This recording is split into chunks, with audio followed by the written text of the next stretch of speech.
Abbas Ahmad and today we are going to talk about the reactions of फ़िरौन। आज हमने reactions of फ़िरौन के बारे में पढ़ना है। पहले हज़रत मोहम्मद सल्लल्लाहु अलैहि वसल्लम की एक हदीस शरीफ। हज़रत मोहम्मद सल्लल्लाहु अलैहि वसल्लम ने इरशाद फरमाया कि इल्म हासिल करना हर मुसलमान मर्द और औरत पर फ़र्ज़ है। यानी इल्म हासिल करने के लिए किसी किस्म की जेंडर डिस्क्रिमिनेशन की ज़रूरत नहीं है कि मर्द ये इल्म हासिल कर सकते हैं या सिर्फ औरतें इल्म हासिल कर सकती हैं। दोनों के ऊपर इक्वली फ़र्ज़ है वो। तो हम रिएक्शंस ऑफ फ़िरौन के बारे में पढ़ने लगे हैं। इससे पहले हमने ना हेट्रोसिक्लिक कंपाउंड स्टार्ट किए हुए थे। हमने पायरोल कर लिया, पायरोल के रिएक्शन, सिंथेसिस, रेजोनेंस स्ट्रक्चर सारा कुछ कर लिया। उसके बाद हमने फ़िरौन स्टार्ट किया था। 5 मेंबर रिंग वाले अभी हम पढ़ रहे हैं। फ़िरौन के हमने सिंथेसिस कर लिया है। सिंथेसिस आपने नहीं देखे तो नीचे लिंक डिस्क्रिप्शन में मौजूद है, पहले जाएँ वहाँ से सिंथेसिस देखें। अभी हम रिएक्शंस कर रहे हैं। इंशाल्लाह पूरी कोशिश होगी ईजी वे से कराए जाएँ ताकि आपको ईजीली समझ आ सकें। सबसे पहली बात यह है कि अगर आपने पायरोल के रिएक्शंस नहीं देखे हुए ना तो पायरोल के रिएक्शंस पहले जाके देखें। अगर आपको पायरोल के रिएक्शंस आएंगे ना तो ये आपको टिप्स पे आ जाएंगे, क्योंकि हमने पायरोल को बेंजीन के साथ कंपेयर करवा के वो रिएक्शंस करवाए थे और बहुत बेहतर तरीके से करवाए थे। अगर आपको पायरोल समझ आ जाता है ना तो ये फ़िरौन आपको बेहतर तरीके से समझ आ जाएगा। जो पहला रिएक्शन है हमारे पास नाइट्रेशन है। नाइट्रेशन हमने फ़िरौन की करनी है। हम फ़िरौन की नाइट्रेशन करेंगे। पहला स्टेप है, पहला रिएक्शन है हमारे पास नाइट्रेशन हमने करनी है। नाइट्रेशन फ़िरौन लेते हैं हम। ये मिसाल के तौर पे हमने एक फ़िरौन लिया, ये हमारे पास फ़िरौन है। हमने इसकी नाइट्रेशन करनी है। नाइट्रेशन के लिए हमें पता है HNO2 डालते हैं, HNO3 डालते हैं, सॉरी हमने HNO3 डाला। जैसे हमने HNO3 डाला तो हमारे पास क्या हो जाएगी इसकी नाइट्रेशन। नाइट्रेशन का क्या मतलब है, इसमें सिर्फ नाइट्रो ग्रुप इंट्रोड्यूस करवा दें। ऑक्सीजन डाला और यहाँ पे हमारे पास NO2 लग गया। इसे कहते हैं 2 नाइट्रोफ्यूरॉन। 2 नाइट्रोफ्यूरॉन। आपको बताया भी था कि ये जो जितने भी मोनो सब्स्टिट्यूटेड रिएक्शंस होते हैं ना, ये हाइड्रोसिक्लिक कंपाउंड्स के स्पेसिफिकली जो फ्यूरॉन है, थायोफीन और पायरोल है, ये स्पेसिफिकली ये कार्बन नंबर 2 पे होते हैं। बस ये यहाँ पे होंगे, ये यहाँ पे होंगे, और कहीं पे भी ये रिएक्शंस नहीं होते हैं। उसकी वजह ये है कि इनके रेजोनेंस स्ट्रक्चर जो कार्बन नंबर 2 है ना, यहाँ पे 3 बनते हैं, ज़्यादा बनते हैं एज़ कम्पेयर टू ये वाली जगह जो कार्बन नंबर 3 है। यहाँ पे जो है ना रेजोनेंस स्ट्रक्चर कम बनते हैं, तो इसीलिए ये वाली जो 2 नाइट्रोबेंजीन होती है, 2 नाइट्रोफ्यूरॉन है, ये ज़्यादा स्टेबल होती है एज़ कम्पेयर टू 3 नाइट्रोफ्यूरॉन। अगर आपने इसके रेजोनेंस स्ट्रक्चर वाली वीडियो नहीं देखी ना तो वो भी लिंक डिस्क्रिप्शन में मौजूद है, आप पहले जाएँ वो वाली वीडियो भी देखें ताकि आपको ईजिली समझ आ सके। वैसे सिंपल ये है कि जितने भी इसके इलेक्ट्रोफिलिक सब्स्टिट्यूशन रिएक्शन होंगे ना, तमाम के तमाम जो है ना 2 पोजीशन पे होंगे। बस आपने ये याद रखना है। ये तमाम जितने भी हाइड्रोसिक्लिक कंपाउंड्स हैं ना, 5 मेंबर रिंग वाले, फ़िरौन हो गया, पायरोल हो गया, थायोफीन हो गए, ये तमाम के तमाम इलेक्ट्रोफिलिक सब्स्टिट्यूशन रिएक्शन देते हैं। उनकी वजह ये है कि इन पे जो है ना इलेक्ट्रॉन डेंसिटी बहुत ज़्यादा होती है, इनके जो जितने भी रिंग्स जो रिंग्स की कार्बन होती है, इसीलिए यहाँ पे इलेक्ट्रोफिलिक सब्स्टिट्यूशन रिएक्शन बहुत ज़्यादा होते हैं। और वो इलेक्ट्रोफिलिक सब्स्टिट्यूशन रिएक्शन कहाँ पे होते हैं, सिर्फ स्पेसिफिकली पोजीशन नंबर 2 पे। इसके अलावा अगर हम बेंजीन की बात करते हैं ना, तो बेंजीन में जो है ना, यही अगर हम नाइट्रेशन करते HNO3 डालते और सल्फ्यूरिक एसिड डालते, तो ये जो नाइट्रेशन है ना, ये किसी भी पोजीशन पे हो सकती थी। यानी NO2 यहाँ पे भी लग सकता था, यहाँ पे भी, यहाँ पे भी, यहाँ पे भी, यहाँ पे भी, हर पोजीशन पे लग सकता है। लेकिन ये जो हम हाइड्रोसिक्लिक कंपाउंड्स पढ़ते हैं, हाइड्रोसिक्लिक कंपाउंड्स में स्पेसिफिकली जो है ना पोजीशन नंबर 2 पे लगते हैं, पोजीशन नंबर 2 पे। और तकरीबन 90 to 95% पोजीशन नंबर 2 पे और सिर्फ 5% जो है ना पोजीशन नंबर 3 पे नाइट्रेशन होती है। और बाकी यहाँ पे जो रिएजेंट वगैरह डलते हैं, HNO3 HNO2 था, जिस तरह हमने पायरोल का किया था। पायरोल में जो है ना मैंने आपको बताया था कि हमारे पास वीक एसिड डलता है, एसिटिक एसिड। आप यहाँ पे भी वीक एसिड डाल सकते हैं, CH3 C double bond OH। या इसके अलावा जो है ना हमारे पास एसिटिक एनहाइड्राइड भी डलता है, एसिटिक एनहाइड्राइड। एसिटिक एनहाइड्राइड क्या होता है, CH3 C double bond O C double bond O CH3। ये जो एसिटिक एनहाइड्राइड होता है ना, ये भी डलता है। या आप एसिटिक एसिड डाल लें या एसिटिक एनहाइड्राइड डाल लें, आपके पास जो है ना ये नाइट्रेशन हो जाएगी। ये जो एसिटिक एनहाइड्राइड होता है, इसमें देखें CH3 2 हैं, C डबल बॉन्ड O 2 हैं और ऑक्सीजन 1 है। इसीलिए हम इसको इस तरह भी लिख सकते हैं, CH3CO की ट्वाइस और बाद में एक ऑक्सीजन। तो वो हम इधर भी लिख सकते हैं, यानी CH3 है, हमारे पास CO है, इसकी होल ट्वाइस है और ऑक्सीजन है। इन दोनों में से कोई भी एक चीज़ डाल लें। जब हम बेंजीन की करते हैं, बेंजीन की नाइट्रेशन करने के लिए हमें सल्फ्यूरिक एसिड डालना पड़ता है, क्योंकि स्ट्रॉन्ग एसिड होता है। ये चूँकि बहुत ज़्यादा रिएक्टिव होते हैं एज़ कम्पेयर टू बेंजीन, तो इसीलिए जो है ना इनकी नाइट्रेशन ईजीली हो पाती है। तो इसके लिए हमें जो है ना वीक एसिड डालना ज़रूरी होता है। वीक एसिड हम डाल लेंगे, हो जाएगा। कुछ लोग कुछ कभी कभी इस तरह होता है कि हमें जो वीक एसिड होता है, ये एसिटिक एसिड, ये काम नहीं कर पाता, क्योंकि ये जो फ्यूरॉन की ऑक्सीजन एटम होती है ना, ये जो है ना अपने ये बहुत ज़्यादा इलेक्ट्रोनेगेटिव होती है। चूँकि ये इलेक्ट्रोनेगेटिव होती है, इसीलिए जो इसके इलेक्ट्रॉन्स होते हैं ना, ये रेजोनेंस में इतने ज़्यादा इन्वॉल्व नहीं होते एज़ कम्पेयर टू पायरोल। जो पायरोल होता है ना, पायरोल के अंदर जो है ना नाइट्रोजन होती है, और ये जो नाइट्रोजन होती है ना ये लीस्ट इलेक्ट्रोनेगेटिव है, यानी ये इतना ज़्यादा इलेक्ट्रोनेगेटिव नहीं है, और ऑक्सीजन ज़्यादा इलेक्ट्रोनेगेटिव है। अब चूंकि ये लीस्ट इलेक्ट्रोनेगेटिव है, इसकी वजह यह है कि ये इलेक्ट्रॉन को ज़्यादा घेर नहीं पाएगी, यानी ज़्यादा इलेक्ट्रॉन को कंट्रोल नहीं कर पाएगी, और इसके ज़्यादा इलेक्ट्रॉन जो है ना रेजोनेंस में इन्वॉल्व होंगे। जब इसके ज़्यादा इलेक्ट्रॉन रेजोनेंस में इन्वॉल्व होंगे तो क्या होगा, ये ज़्यादा रिएक्टिव हो जाएगी, और ये जो फ्यूरॉन है ये इलेक्ट्रॉन को घेर के रखेगी यानी कंट्रोल करेगी, तो इसके लेस जो इलेक्ट्रॉन्स है वो रेजोनेंस में इन्वॉल्व होंगे, तो ये क्या होगा, ये थोड़ा जो है ना लीस्ट इलेक्ट्रोनेगेटिव होगा। इसीलिए चूंकि ये लीस्ट इलेक्ट्रोनेगेटिव होता है, इसके लिए हम जो है ना एसिटिक एनहाइड्राइड डालते हैं। ये जो है ना एसिटिक एसिड से इतने जल्दी नहीं हो सकता। बस ये बात, ये ऐसी जनरल नॉलेज की बात ही आपने याद रखनी है तो कर लें बेशक। दूसरा हमारे पास है मेन सल्फोनेशन। सल्फोनेशन का भी बिल्कुल उसी तरह होगा जिस तरह पायरोल का हुआ था। अगर आपको पायरोल के नहीं आते, इसीलिए मैं आपको बार बार बता रहा हूँ, तो पहले पायरोल के रिएक्शन सीखें ताकि आपको ये बिल्कुल ईजी लगेंगे। फिर सल्फोनेशन है, सल्फोनेशन में हम क्या करते हैं, उसी तरह आपने क्या लिया, एक हेट्रोसिक्लिक कंपाउंड लिया। हेट्रोसिक्लिक कंपाउंड कौन सा लिया आपने, फ्यूरॉन ले लिया। आपने फ्यूरॉन लिया, क्यों लिया, क्योंकि हम फ्यूरॉन के रिएक्शन पढ़ रहे हैं। अब फ्यूरॉन ले लिया, इसमें हमने क्या किया था, पायरोल भी SO3 डाला था, यहाँ पे भी SO3 डालते हैं। जबकि अगर हम बेंजीन की करवाते हैं ना तो हम सल्फ्यूरिक एसिड डालते हैं। और इसके अलावा हमने और क्या क्या डाला था, इसके अलावा हमने यहाँ पे पायरीडीन डाला था। पायरीडीन यहाँ पे हम डाल देते हैं। और पायरीडीन डालने के अलावा इसकी एक और भी कंडीशन होती है कि यहाँ पे हमें ना मजबूरन 100 डिग्री सेंटीग्रेड का टेम्परेचर देना पड़ता है। क्यों, अभी मैंने आपको बताया कि फ्यूरॉन का जो ऑक्सीजन होता है वो ज़्यादा इलेक्ट्रोनेगेटिव होता है, तो एज़ कम्पेयर टू पायरोल ये रिएक्शन जो है ना थोड़ा कम देता है। तो इसीलिए जो है ना हमें यहाँ पे 100 डिग्री सेंटीग्रेड टेम्परेचर भी देना पड़ेगा। जब 100 डिग्री सेंटीग्रेड टेम्परेचर दे देंगे तो हमारे पास HSO3 ग्रुप यहाँ पे लग जाएगा।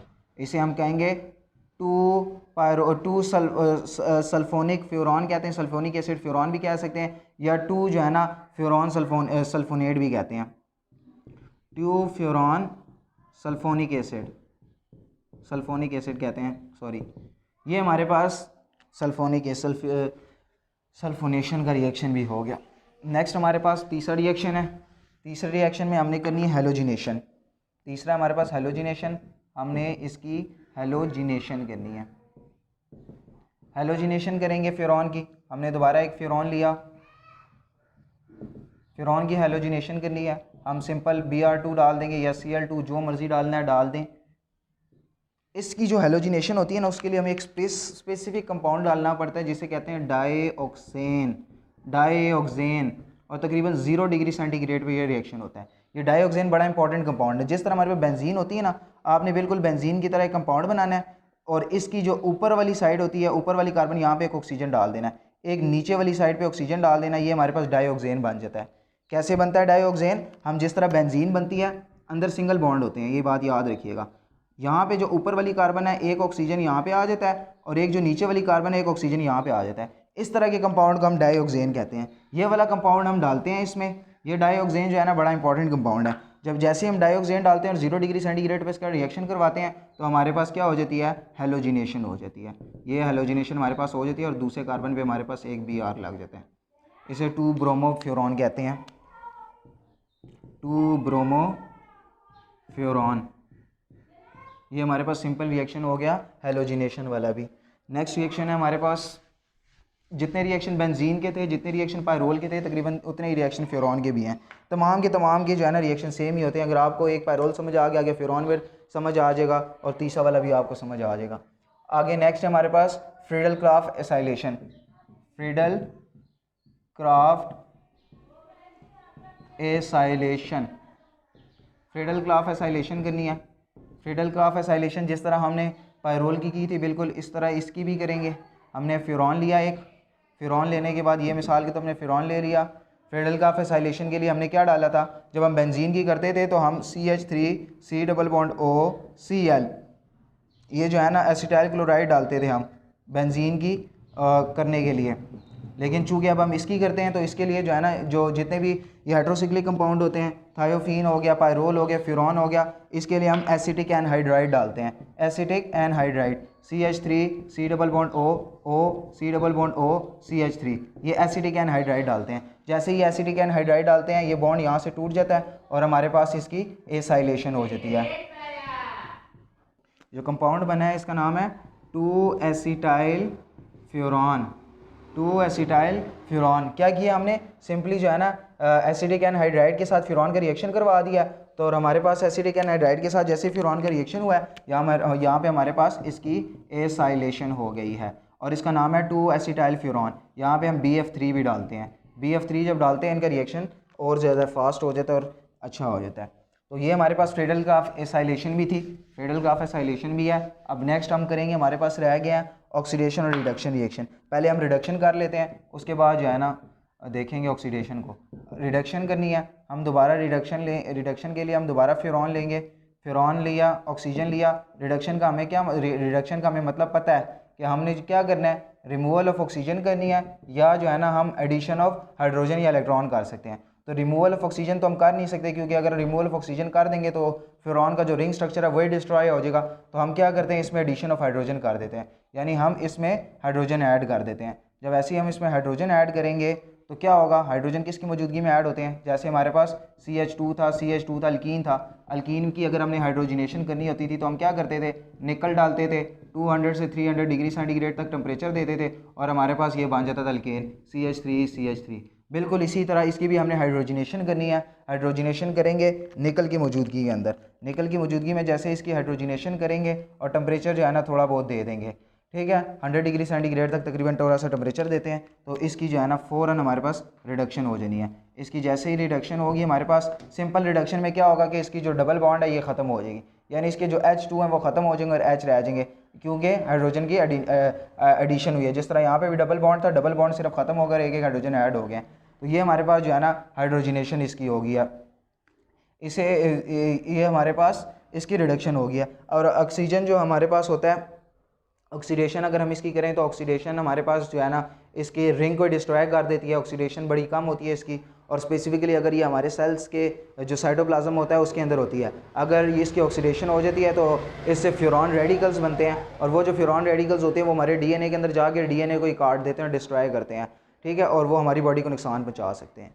और अगर ये देखें, ये हमने फ्यूरॉन लिया था, तो फ्यूरॉन की अगर हमने रिडक्शन की, ये हमारे पास टेट्राहाइड्रोफ्यूरॉन बन गया, टेट्राहाइड्रोफ्यूरॉन। ये हमारे पास जो है ना तकरीबन सारे के सारे रिएक्शंस कंप्लीट हो गए हैं। सारे रिएक्शन को हम दोबारा जल्दी जल्दी से रिवाइज कर लेते हैं, कवर करने की कोशिश करते हैं। नाइट्रेशन हमने पहले किया, नाइट्रेशन में हमने क्या डाला है, नाइट्रेशन में हमारे पास HNO2 ऐड होना था सारों के सारों में। देखिए पहले हम प्रोडक्ट बना लेते हैं, उसके बाद हमारे पास ईजी हो जाता है। हमने नाइट्रेशन करनी थी, यहाँ पे NO2 ऐड करवा दिया, सिंपल। अगले हमने क्या किया था, अगले में हमने किया है सल्फोनेशन करनी है। सल्फोनेशन में हमें पता है HSO3 ऐड हो जाता है, ये सिंपल है हमारे पास।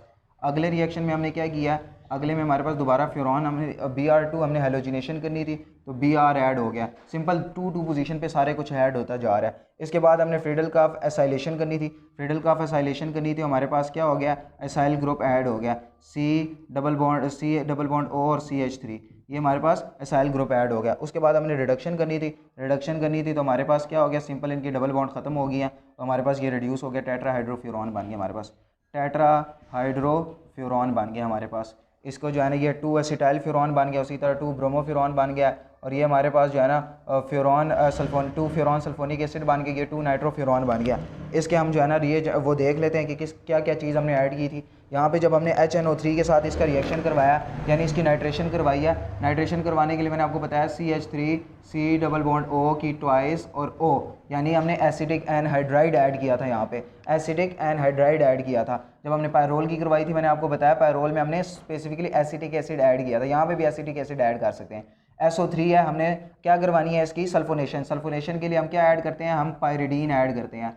पायरिडीन ऐड किया और हमने तकरीबन 100 डिग्री सेंटीग्रेड टेम्परेचर दिया था। उसके बाद हमने हेलोजिनेशन करवाई है। हेलोजिनेशन के लिए मैंने आपको बताया क्या ऐड किया था, हमने डाईऑक्सेन ऐड किया था और तकरीबन 0 डिग्री सेंटीग्रेड तक टेम्परेचर दिया था। उसके बाद हमने क्या करना था, उसके बाद हमने फ्रेडल काफ एसाइलेशन करनी थी। फ्रेडल काफ एसाइलेशन के लिए हम BF3 ऐड करते हैं इसमें, और इसके अलावा हमने रिडक्शन करनी थी, और रिडक्शन के लिए हमने निकल ऐड किया था, तकरीबन 100 डिग्री सेंटीग्रेड तक मैंने आपको बताया था टेम्परेचर देते हैं।